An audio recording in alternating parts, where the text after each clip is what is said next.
Mondenisin. They are too stubborn. Matigas ang ulo. Ang tanong, magbabackfire kaya sa kanila yon yung pagiging matigas yung ulo, or baka naman yung pagiging matigas yung ulo makapag-create sila ng additional growth driver for the business. Well, ang hula ko is sa ngayon, no, at least sa ngayon, ang personal na hula ko or assumption, opinion is yung kanilang pagiging matigas ulo eventually magbabackfire sa nila. So, bakit matigas yung ulo nila? Well, matigas yung ulo nila in the sense of yung kanilang isang segment, no, yung meat alternative business. Ayaw pa nilang i-give up. For the longest time, hindi naman siya nagiging highly profitable business. I believe yung madami nilang na-raise na capital nung nag-IPO, a big part of that, ito ata yung investment na ginawa nila, no? Ang problema is halip na mag-drive ng growth sa business, nagdala siya ng sakit sa ulo for the longest time. Ngayon, yung parusa na binibigay ng meat alternative segment na yan is nagtra-translate ngayon sa kanilang stock price. I believe nag-IPO to around 13 pesos ata, ngayon 7 na lang. And even at this level, I still consider it as overvalued.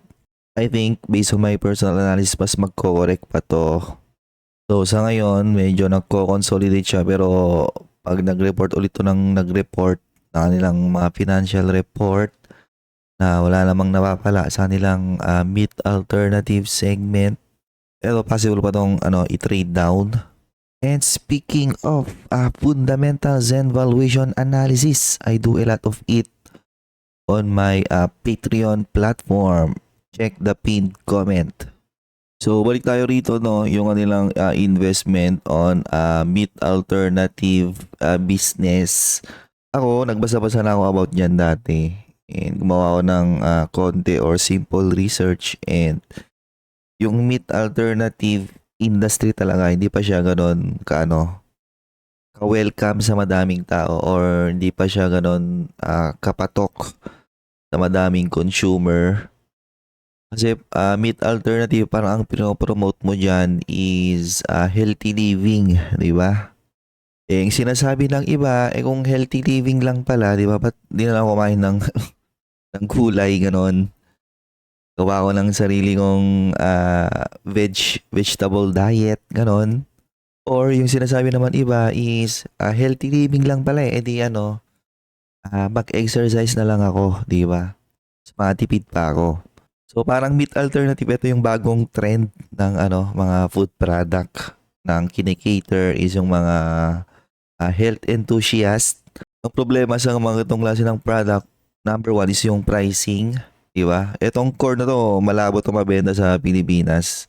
Kasi nga magiging super mahal, and dito ma-afford ng madaming Pilipino, even the middle income household. I don't think bibili sila ng ganito, di ba? Sabihin ng mayan, lakad-lakad na ako. Jogging, gano'n. Kaya kumain ako ng ganyan.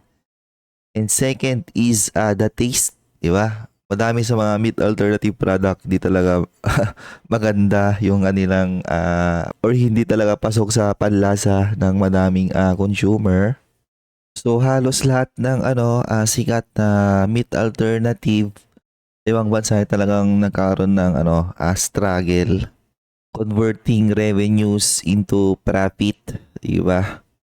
While yes, nagkakaroon sila ng sales from time to time, pero in terms of profitability talaga, wala doon. Okay? And yun na yung nangyari dito sa corn.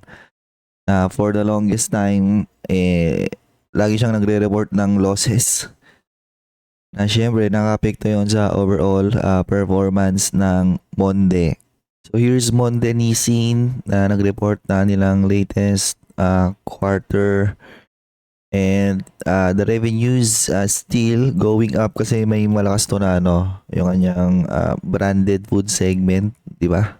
Yung Monde Nissin brand, talagang malakas yun. I think dapat doon na lang sila nag-focus or mag-focus sila on ibang klase ng product na mas may chance na mag-succeed, di ba?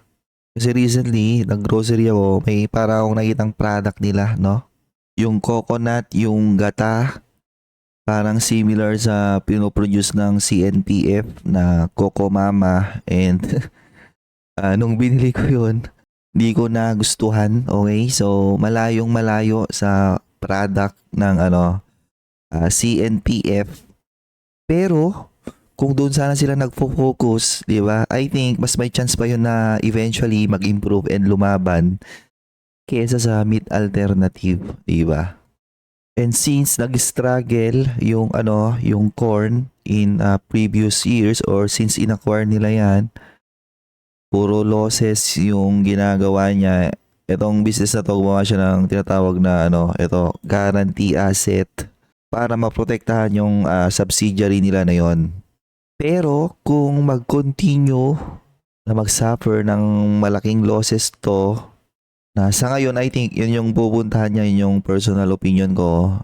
Eventually kapag ayaw na nila itong i-cover and marirealize na nila yung mga losses na dinulot nito, magkakaroon yun ng matinding blow sa overall fundamentals ng business na to kasi medyo malaki-laki din yung yung acquisition na yon, yung corn acquisition na ginawa nila dati.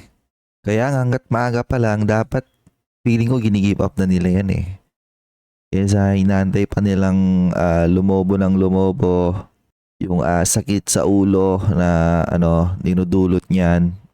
So, nag-report ulit sila ng net income lower than the previous year na ni-record same period. On the good side, this business is still cash flowing pa rin naman, di ba?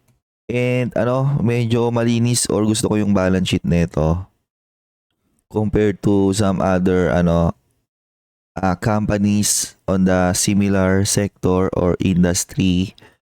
So, meron pa rin siyang current asset of 34.7 billion versus 16.4, di ba?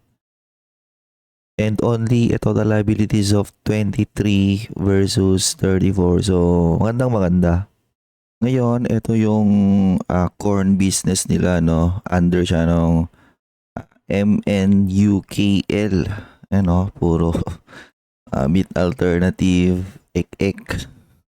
So, ito yung performance ng dalawa nilang segment. Na makikita nyo rin, sobrang lakas pa rin nung nila, no? Yung nilang branded food. Kanilang legacy business. Still growing in sales. Ayun, no? Parang 16.8. Parang double digit nga to eh. And still highly profitable. 3.1 versus... Hindi, flattish na rin pala. Okay. Compared to last. Pero profitable pa rin. Okay. Meanwhile, yung isa nila, meat alternative, yes, nag-generate siya ng ng sales, pero cost and expenses, kain na kain, di ba? Therefore, so nag-register siya ng mga losses, ganon. And still, nagka-capex pa rin naman siya. Maybe to turn things around. So, ito na yung nangyaring guarantee asset at FVTPL, di ba? Additional layer of complexity sa business na to para lang makover nila yung weakness sa nilang corn segment. Under the top update, MNSG has agreed to provide a guarantee equal to the aggregate collateral value of up to maximum 12% of the current outstanding capital stock of MNC, as long as MNC is still the ultimate controlling shareholder of MNSPL solely owned subsidiary MNUKL, di ba? Na nandito nga naka-under yung meat alternatives nila. So sa ngayon, itong transactions na to is based on equity Pero eventually kapag nagsuffer ng losses yung meat alternatives nila and then biglang or gusto na nilang i-give up yon, eventually yung bibigay yun ng malalaking blow sa kanilang fundamentals. Malaking one-time loss, cash outflows, ganon. Pati ata yung utang niya, no, i-absorb nila. Okay. So, subsequent events, additional subscription to MNSPL and equity infusion to MNUKL. So, sinusuportahan pa rin nila na wala namang nangyayari, di ba? So, siguro may outlook sila something na eventually gagawa siya ng turnaround. Pero, what if di na siya gumawa ng turnaround? Diba? Pwede nang palitan yung sino man yung nag-decide na pagpatuloy yung corn business na yan. Okay. Well, actually, pati pala yung sales ng kanilang meat alternative overall is declining. 3.4, hanggang 3.2. Core income is still on the negative. Pero, biglang sumilip to sa positive So, ito yung kanilang results of operation. Pero, ito yung pinaka-main concern mo pag investor ka ng Monde or gusto mo siyang pasukin. Kasi wala namang issue yung kanilang APAC BFB. I think it's a strong, strong segment. Continuous category challenges, particularly in the UK market. Sales in the UK were down, while sales in the US and rest of the world had increased versus prior year. So, CAPEX plan for 2025. So, balak pa rin nilang mag-CAPEX sa business na to by almost 1 billion, di ba? Grabe yung binoburn nila dyan na cash na for the longest time hindi naman nagmamaterialize.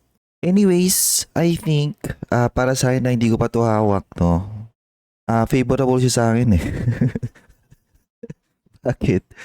Kasi with that meat alternative na sakit sa ulo ng business na nagpapababa ng investor sentiment, possible yung kanyang stock price madrag down.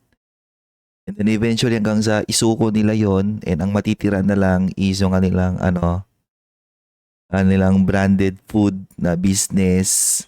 Baka doon na magandang bilhin etong business na to. Diba?